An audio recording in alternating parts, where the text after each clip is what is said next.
Radio या साधनाविषयी बालवयात मला फारच कुतूहल होते. रेडिओमध्ये माणसे असतात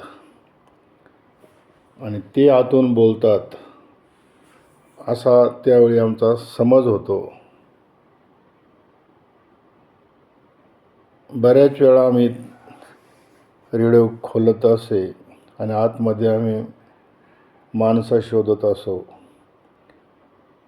रेडिओच्या मधले जे लहान लहान जे विविध पार्ट होते, तीच लहान लहान माणसे आहेत असाही एक बालिश समज आमचा त्या वयामध्ये झालेला होता. संपूर्ण गावामध्ये क्वचित लोकांकडेच रेडिओ असायचे. ते देखील फार जपून त्याचा वापर करायचे, कारण त्यामध्ये जे सेल असायचे की ते जास्त वापरल्याने लवकर संपतात असा रेडिओधारकांचा समज होता, किंवा तो खराही असेल. मग महत्त्वाच्या बातम्या, मोठमोठ्या घटना ज्या आहेत त्या 5-10 मिनटाच्या मराठी बातम्यांमध्ये अनेक लोक एकाच वेळी ऐकत असे. ज्या ठिकाणी रेडिओ त्या ठिकाणी 10-20 ऐकणारे सहज जमा होत असत. रेडिओची आवड लागण्याचं मुख्य कारण म्हणजे की त्यावर हिंदी चित्रपटातील आणि मराठी गाणी दिवसभर वेगवेगळ्या वेळी वाजवले जायचे. आणि शेतामध्ये जनावराच्या सोबतीला आम्ही जेव्हा एका पडीत जमिनीवर काही जनावरे आमचे घेऊन जायचो, तो झाडावर बसून आम्ही ते गाणे ऐकायचो.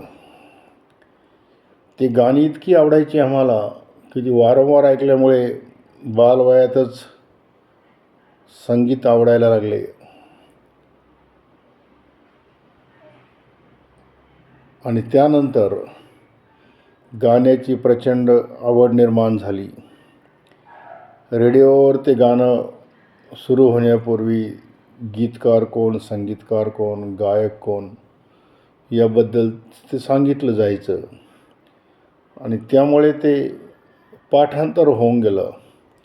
अगदी वयाच्या 8-10 वर्षामध्येच किशोर कुमार, मोहम्मद रफी, लता मंगेशकर, आशा भोसले अशा अनेक गायकांची नावे त्यावेळी माहीत झाली आणि काही विशिष्ट गाणी खूप आवडू लागली. शेतामध्ये एकटा असलो किंवा रात्रीच्या वेळी शेतामध्ये थांबलेलो असलो, रस्त्याने एकटा गावाकडे चाललो असलो, तर रेडिओचा आवाज मोठा करून दिला की तो एकटेपणा दूर होऊन जायचा. सायंकाळच्या वेळी सुरू होणारे ते विविध स्टेशन्स, पहाटेच्या वेळी भजनाचे वगैरे कार्यक्रम सर्व स्टेशनवर असायचे. भोपाळी वगैरे ऐकायला मिळायची. त्यामुळं कोणत्या वेळी कोणत्या प्रकारचे संगीत त्यावर असावे याचे एक नियम होते, आचारसंहिता होती आणि ती खूप पाळली जात असे. रेडिओ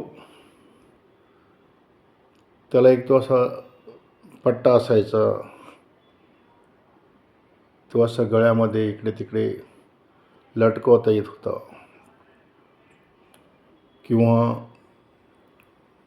झाडाच्या फांदीला वगैरे लटकावून मोठ्या आवाजामध्ये ते गाणी ऐकली जायची. अनेक वेळा रेडिओ ना दुरुस्त व्हायचा. मग तालुक्याच्या ठिकाणी जाऊन दुरुस्तीसाठी अनेक फेऱ्या जे दुकानदाराकडे माराव्या लागायच्या. फार दिवसांनी तो रेडिओ मग परत मिळायचा. बिना का गीतमाला नावाचा एक कार्यक्रम त्या काळी आमीन सयानीचं ते संचालन असायचं आणि ते खूपच प्रभावशाली असायचं. गावातील अनेक तरुण मुले मंदिराजवळ जमायची आणि रेडिओवर ते गाणे ऐकायची.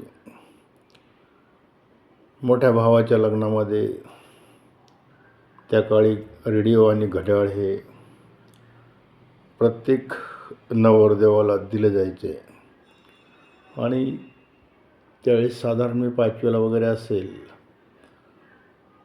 भावाला लग्नामध्ये मिळालेला रेडिओ मी कुणालाच तो देत नसे. सतत तो रेडिओ घेऊन मी गावात असेल तर गावात फिरायचो, शेतामध्ये घेऊन जायचो आणि माझ्याकडून कोणतेही काम करून घ्यायचं असेल तर मला तो रेडिओ दिला जायचा की बघ हे रेडिओ तुला दिवसभर मिळेल, मात्र तू हे काम पूर्ण कर. रेडिओची प्रचंड आवड आम्हाला लागली होती, कारण विविध भारती वगैरे असे अनेक स्टेशन होते की त्यावर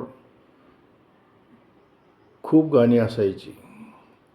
काही काही केंद्रावर तर 1.5-2 तास सारखे गाणे असायची. त्यामुळे सतत गाणे ऐकल्यामुळे गाण्याची ओळखही झाली आणि गाण्याची आवडही निर्माण झाली. रेडिओ आजच्या काळात देखील फार उपयुक्त आहे. मात्र जुन्या काळात रेडिओ हे फारच महत्त्वाचे साधन होते. बातम्या असो, गाणी असोत, शेतीविषयक माहिती असो, वेगवेगळे कार्यक्रम, मुलाखत असो, सतत रेडिओवर काही ना काही असायचे. रेडिओ सोबतीला असला की बस कोणाची गरज वाटत नसे. नंतर रेडिओची संख्याही वाढत गेली. वेगवेगळ्या कंपन्यांचे रेडिओ बाजारात आले. गुरामागचे मुलं, शेतकरी, मजूर हे सर्व रेडिओ खरेदी करू लागली आणि संध्याकाळच्या वेळी गल्लीमध्ये, गावामध्ये जिकडे तिकडे रेडिओचा आवाज आणि खूप आनंद देत असे हे सर्व. अशा प्रकारे बालवयात रेडिओचा आणि माझा जो संपर्क आहे, संबंध आहे तो खूपच जास्त होता. आजही बदलत्या काळामध्ये मला ते सर्व आठवतं की आपण कशा प्रकारे रेडिओ घेऊन गावभर फिरत असो, सतत रेडिओ जवळ ठेवत असो आणि किती मोठ्या प्रमाणामध्ये रेडिओवरून मी गाणी ऐकलेली आहेत. या सर्व बाबी आज आठवल्या म्हणजे रेडिओ हे जे साधन आहे जुन्या काळामध्ये मानवी जीवनामध्ये किती महत्त्वाचे होते हे लक्षात येते.